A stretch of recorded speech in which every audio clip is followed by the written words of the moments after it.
Hello बच्चा party, आपका स्वागत है हमारे यूट्यूब चैनल पर। आप देख रहे हैं फिजिक्स विद मयंक के साथ। मैं आपका मयंक। आज हम लोग क्लास 10 का लाइफ चैप्टर का लेक्चर नंबर 2 लेके आए हैं। ये लेक्चर बेसिकली बोर्ड एस्पिरेंट्स के लिए है और जो क्लास 10th में एनटीसी देने वाले हैं उसके लिए है। जो बच्चा 8 9th 10th का बच्चा चाहे वो भी इसकी तैयारी कर सकता है, क्योंकि 9th का बच्चा 10th में नेक्स्ट ईयर एनटीसी देगा तो उसका तैयारी अभी से हो जाएगा।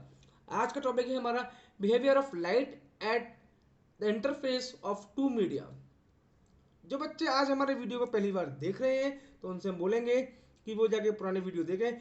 यदि वो लेक्चर नंबर 1 देखना चाहते हैं तो हमने डिस्क्रिप्शन बॉक्स में उसकी लिंक दे रखी है, वहां से वो क्लिक करके भी उसको देख सकते हैं। चलिए क्लास शुरू करते हैं। मान लीजिए बेटा, ये मेरी इंसिडेंट रे है, मतलब ये एरो इस तरफ है। ये एक इंटरफेस सरफेस है जो मीडियम 1 मीडियम 2 को अलग किए हुए है। ये मीडियम 2 है, ये मीडियम 1 है। ये सुनो, अब ये इंसिडेंट रे यहाँ आई, यहाँ से टकराकर रिफ्लेक्ट हो गई और कुछ पार्ट इसका रिफ्रैक्ट हो गया और कुछ पार्ट इस पॉइंट पर ऑब्जर्व हुआ होगा। ये सुनो, मतलब ये इंसिडेंट रे, ये रिफ्लेक्टेड रे, ये ट्रांसमिटेड रे या रिफ्रैक्टेड रे। इस पॉइंट पे लाइट कुछ पार्ट उसका एब्जॉर्ब हुआ होगा, ये सुनो। तो इसी यहाँ पर हम होता क्या है, लाइट को हम तीन तरह से हम बांट सकते हैं। कैसे देखें? When light traveling in one medium falls on the other surface of the second medium, the following three effects may occur। कौन कौन से पहले देखें। मैं लिखा हुआ है a part of the incident light is turned back into the first medium। मतलब क्या हुआ, रे ऑफ लाइट जिस मीडियम से आई थी आफ्टर स्ट्राइकिंग दिस पॉइंट उसी मीडियम में लौट जाती है। इस फिनोमेना को बोलते हैं हम लोग रिफ्लेक्शन ऑफ लाइट। क्या बोलते हैं बेटा? Reflection of light. क्या बोलते हैं बेटा? इसको बोलते हैं हम लोग क्या? रिफ्लेक्शन ऑफ लाइट बोलते हैं। आई होप आपको ये समझ में आया होगा। सेकेंड पॉइंट देखिए, a part of incident light is transmitted into second medium. मतलब क्या हुआ, जब रे ऑफ लाइट एक मीडियम से दूसरे मीडियम में जाती है उसको बोलते हैं क्या? Refraction of light. ये हमारे बोर्ड एग्जाम के अंदर काफी बार पूछा गया है, इनका डेफिनेशन पूछते हैं। तो आई होप आपको समझ में आया होगा।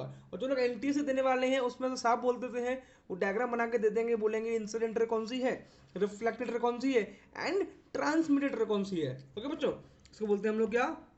Refraction of light. I hope आपको समझ में आ रहा होगा। ओके बच्चों, बेसिकली हमने लेक्चर 1 और लेक्चर 2 में आपका फाउंडेशन तैयार करने का ट्राई किया है। लेक्चर नंबर जो 3 आएगा वो आएगा रिफ्लेक्शन ऑफ लाइट पे आएगा।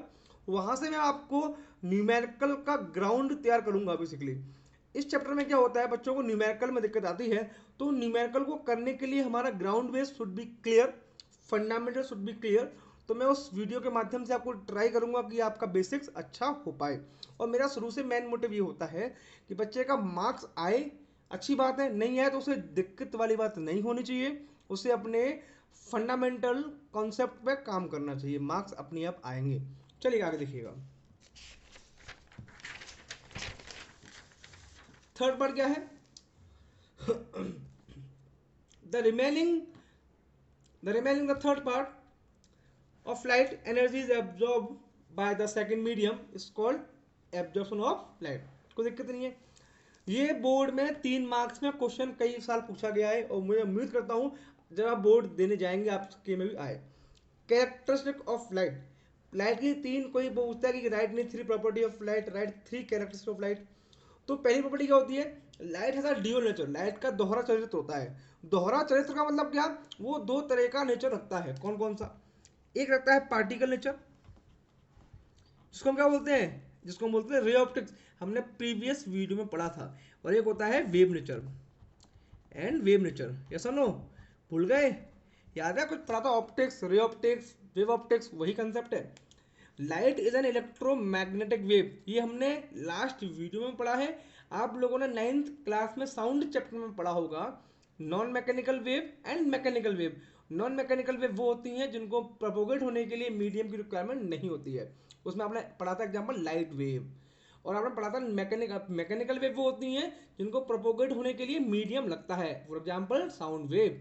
चलिए बच्चों, third point, light does not requirement any medium for their propagation. मतलब इसका मतलब ये हुआ light can travel in vacuum, light can travel in vacuum. इसका मतलब क्या हुआ कि लाइट वैक्यूम में ट्रेवल कर सकती है। जब लाइट वैक्यूम में ट्रेवल करती है तो लाइट की स्पीड क्या होती है? The speed of light in free space is 3 into 10⁸ metre per second. ये डेटा कई बार काफी ओलंपियाड में पूछा गया है। फ्री स्पेस बोलो तो वैक्यूम, क्या बोल रहे हो? जब वैक्यूम नहीं दिया हो तो हम ऑप्शन एयर को भी मान लेते हैं, है ना बच्चों? चलेगा। अब हम आगे हम जाने वाले हैं, जैसे कि हम लोग इमेज फॉर्मेशन करते हैं बेसिकली, तो उसके अंदर कुछ इंपॉर्टेंट पॉइंट्स हम लोग देखेंगे। बहुत पहले की बात कर रहे हैं अभी तो हम। रे ऑप्टिक्स, भाई रे का मतलब क्या होता है? व्हाट इज रे? आधे बच्चे बोलते हैं सर किरण, सर प्रकाश। ऐसा नहीं बेटा। रे क्या होता है? The path along which light energy travel in the given direction. मतलब एक लाइन ऐसी होगी जिस जो पाथ होगा उसके अलोंग क्या होगा? लाइट एनर्जी ट्रेवल करती है। ओके बेटो, ये एरो लगाना बहुत जरूरी है। जब जब आप लाइट चैप्टर पढ़ोगे आपको एरो लगाना बहुत आवश्यक है। आई होप आपको समझ में आया होगा। चलिएगा नेक्स्ट टॉपिक की बात करते हैं। नेक्स्ट टॉपिक क्या है हमारा? Beam of light. Beam of light क्या होता है बेटा? सिंपल सा टॉपिक है। इसको बोलते हैं क्या? द कलेक्शंस ऑफ रे। क्या बोलते हैं? अ कलेक्शंस ऑफ रे। रे का कलेक्शन क्या कहलाता है? बीम कहलाता है ना बच्चों? क्या कहलाता है? कलेक्शंस ऑफ रे कहलाता है बीम। ओके बच्चों, कोई दिक्कत ही नहीं है। अब बीम ऑफ लाइट तीन तरह की होती है। पहली कौन सी? एक होती है पैरेलल बीम। मतलब क्या बोलो तो? पैरेलल बीम बोलो तो बेटा क्या कि मान लो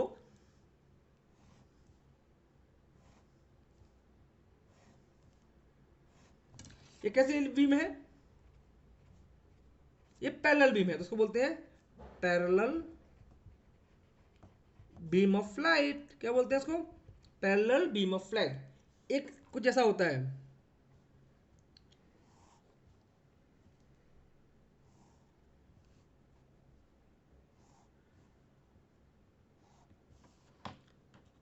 देखो बेटा, ये सारी लाइन एक पॉइंट पर आकर मिलना चाह रही हैं, इनको बोलते हैं कन्वर्जिंग बीम ऑफ लाइट। मतलब ये लाइट क्या हो रही है? बीम क्या हो रही है? कन्वर्ज हो रही है। एक होता है डाइवर्जिंग बीम, मतलब क्या? एक पॉइंट से रे निकल रही हो। यस और नो? इसको बोलते हैं क्या? Diverging beam of light. I hope आपको समझ में आया होगा। ये तीनों बड़ी इंपॉर्टेंट है, कई बच्चों ने तो पहले पढ़ लिया होगा अर्ली क्लासेस के अंदर। Parallel beam of light when rays are parallel to each other. Converging beam of light when क्या होगा? जब बहुत सारी रेस एक ही पॉइंट पर आकर मिलना चाहेंगी, it's called converging beam of light. Diverging क्या होता है? एक पॉइंट से बहुत सारी रे निकले, it's called diverging beam of light. Okay बच्चों, आई होप आपको आज का वीडियो पसंद आया होगा। यदि आपको हमारा वीडियो पसंद आता है तो हमारे चैनल को लाइक करें, शेयर करें, सब्सक्राइब करें। ओके बच्चों, थैंक यू सो मच।